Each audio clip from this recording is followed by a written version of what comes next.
My name is Linda Carter, and I've lived in Cedar Hollow, Texas my whole life. Population 6,842, unless you count the snowbirds who show up every winter and pretend they live here. Out here, secrets don't stay secret long. People know when you sneeze before you even sniff. So when my daughter-in-law, Emily, stopped eating at Sunday dinners, I thought I'd figured it out. I thought maybe she'd gone gluten-free or caught on to the new diet trends that run through town faster than a tornado. But I was wrong. I didn't know I was about to step right into the biggest mystery our family had ever faced. One that involved hidden pasts, strange late-night phone calls, a locked box under their bed, and a truth that even my son didn't know. And it all started with one simple question. "Sweetheart, why aren't you eating?" It was the first Sunday of March, warm enough that the men were outside grilling steaks, and the women were inside pretending not to criticize how they seasoned them. My son, Jason, had married Emily 2 years earlier. She was sweet, polite, and quiet, almost too quiet for a Texas girl. She'd moved here from Arizona, she said, after her parents passed away. That alone made me soften toward her from day one. At dinner, I set a full plate in front of her, my homemade mashed potatoes, green beans, and brisket smoked for 6 hours. She didn't touch any of it. Instead, she pushed the food around like a kid making a picture with peas. "Everything all right, honey?" I asked. She jumped like I'd poked her with a cattle prod. "Oh, yes, just not very hungry." Jason looked confused. The boy could read his wife like a map on Google, but even he seemed lost. Later, when we cut dessert, she excused herself to the bathroom for 10 minutes. When she came back, her eyes were red. If you enjoyed this story, make sure to like the video, follow the page, and subscribe for more just like it. "Nobody eats my pecan pie and cries," I joked softly, trying to lighten the mood. She didn't laugh. Something was wrong. Over the next few weeks, things started getting strange. Emily stopped coming to weekly dinners. When I dropped off some homemade chili at their house, I noticed. She had 3 different phones plugged in on the counter. She jumped when she saw me looking at them.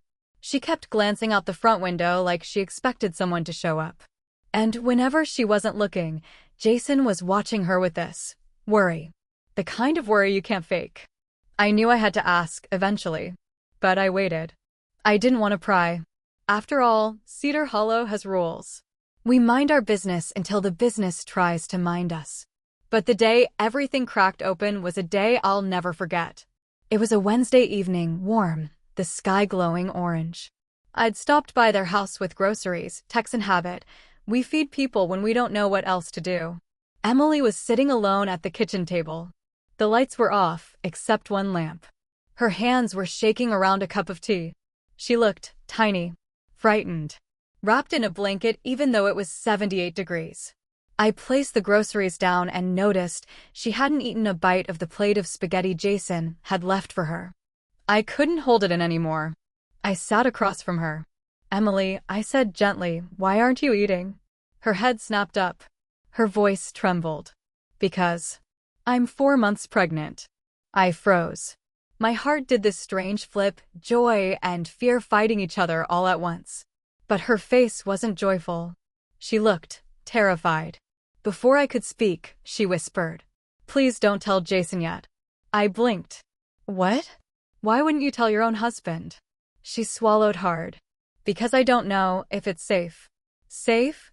What did that mean?" "Emily," I said quietly, "sweetheart, what do you mean safe?" She looked at the window again before answering. "Someone found me. The air left my lungs." "Found you? Who?" She took a deep breath, as if forcing herself to continue. "My past. You could have heard a pin drop on a cotton field."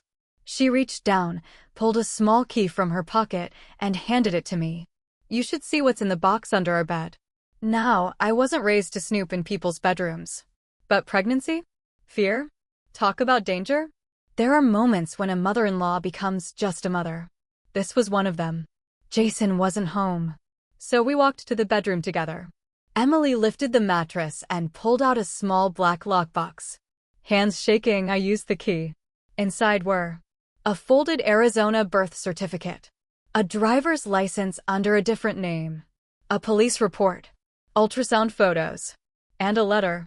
The birth certificate said, Baby girl Thompson, born to Emily Grace Thompson. Except, Emily's last name before marriage wasn't Thompson. It was Hale. My mind raced. Emily, sweetheart, what is this? She sat on the edge of the bed. I changed my name when I moved here. To hide.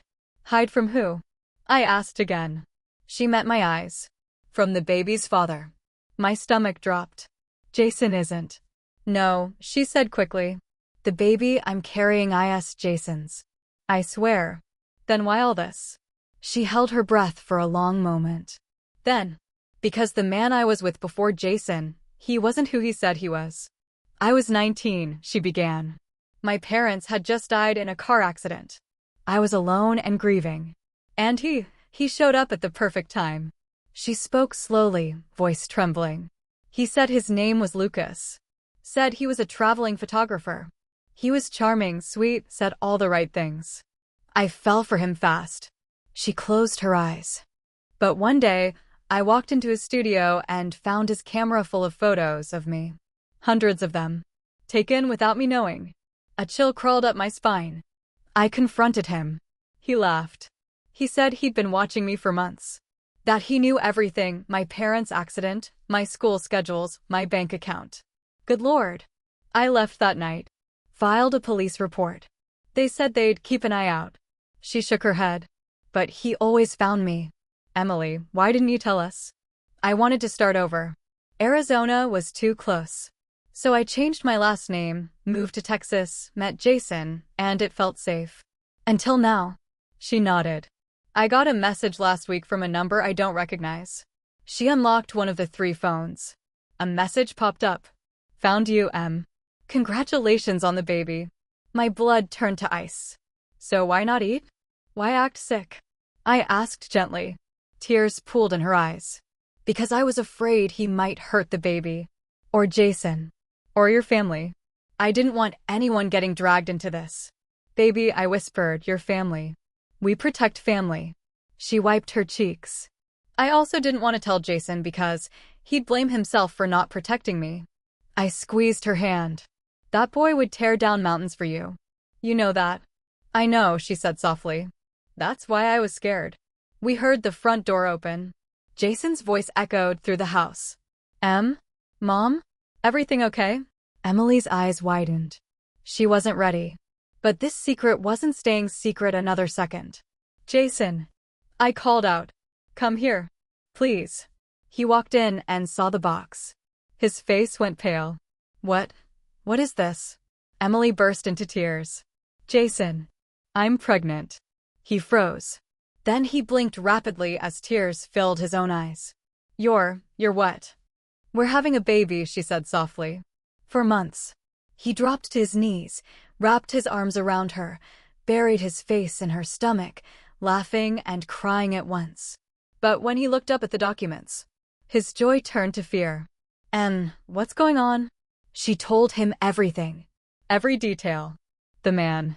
The stalking. The message. The pregnancy. Jason stood up slowly. And the look in his eyes? I'd seen it once before. The day he found out his father had cancer. A look of fierce, burning protectiveness. A look that said he'd die before letting anything happen to his family. We're calling the police, he said. But Emily shook her head. They didn't help last time. They won't help now. Jason clenched his fists. Then I'll help. Over the next week, things escalated. We started noticing a gray sedan parked near their house. Always different spots, but always around. One night, Jason stepped outside and the car sped off.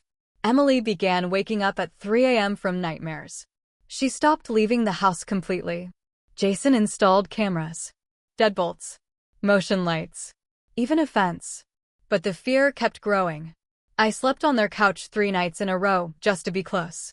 One morning, Emily found a note slipped under the door. Not mailed. Not typed. Handwritten. You can't hide from me. I want my family back. But Emily had never had a child with Lucas. What did family mean? I noticed something strange. The handwriting looked too neat. Almost practiced. Something about it felt off. But before I could analyze further, everything changed again. 2 days later, the doorbell rang at 6 a.m. Jason opened it with me standing behind him. A woman stood on the porch. Short, mid-50s, nervous smile, holding a folder. "Are you Emily Hale?" she asked gently. Emily stepped forward cautiously. "Yes." The woman took a breath. "My name is Rebecca Thompson." She hesitated. "I'm your biological aunt." I nearly dropped my coffee. "My, what?" Emily whispered. Rebecca held up a document. "I've been searching for you for years. You disappeared after you changed your name. I'm sorry to show up unannounced, but I didn't know how else to reach you." "But the messages? The man? The stalking, was that you?" Emily asked, voice trembling. Rebecca shook her head vigorously. "No. God, no. That wasn't me." She hesitated. "But I do know who it was." We all leaned in. Her next words cracked the whole mystery wide open. "It wasn't a man at all. It was your older sister." Emily froze. "My sister. She was the one obsessed with you," Rebecca said gently. "She made up Lucas's identity online. Every message, every photo, every threat." "But why?" Emily whispered, collapsing into a chair. Rebecca sighed. "Your sister struggled with mental illness after your parents died. She felt abandoned. When you left Arizona, she saw it as betrayal. The stalking, the threats, she created them to scare you into coming back." My jaw hit the floor. "She even reported herself as Lucas in the police report," Rebecca continued. "She used burner phones. Fake addresses. She's not well." Emily covered her face, sobbing. Jason held her tightly. "And the pregnancy?" Emily whispered. "Why mention the baby?" Rebecca pulled out her phone and showed a message. "If she finds love somewhere else, I'll lose her forever." My heart broke. Her sister wasn't dangerous. She was desperate, lonely, unmedicated, grieving. Rebecca continued. "She's been in a mental health facility in Tucson for the last month. She had a breakdown. She confessed everything. Everything suddenly made sense. The clean handwriting. The knowledge of Emily's pregnancy without being near her. The messages. The scare tactics. All meant to drag Emily back." Emily cried for hours. Not from fear anymore, but from heartbreak. All this time, she'd been running from a threat that wasn't real. A danger that never existed outside her sister's mind. Jason held her and whispered, "You're safe. And our baby is safe. We're here. We're all here." I cooked for them, cleaned for them, stayed by their side. Like any Texas mama would. 3 weeks later, Emily decided she wanted to visit her sister in Arizona. Jason went with her. I stayed behind to take care of the house. When they returned, Emily hugged me tighter than she ever had. "She's getting help," she whispered. "And she knows about the baby." She cried when I told her. Months passed. The fear faded. The cameras stayed, just in case. But the house felt lighter. Emily began eating again, laughing again, living again. And the day her baby girl was born, 8 pounds, 2 ounces, strong lungs, and a head full of dark hair, I felt something shift. A circle closing. A new one beginning. Emily looked at me from her hospital bed and said, "Linda, can we name her after my sister?" I smiled softly. "Of course, sweetheart. Of course." And that's how little Grace Carter entered this world. Named not for the pain of the past, but for the hope of forgiveness. People say small towns are peaceful. They're wrong. Small towns don't avoid secrets. They expose them. But sometimes, that's exactly what needs to happen. Emily didn't need saving from a stalker. She needed saving from her own silence, her own fear, her own buried past. And now, she has a family, a future, a daughter who will grow up knowing that secrets don't have to stay secrets. Especially when you have people who love you enough to face them with you.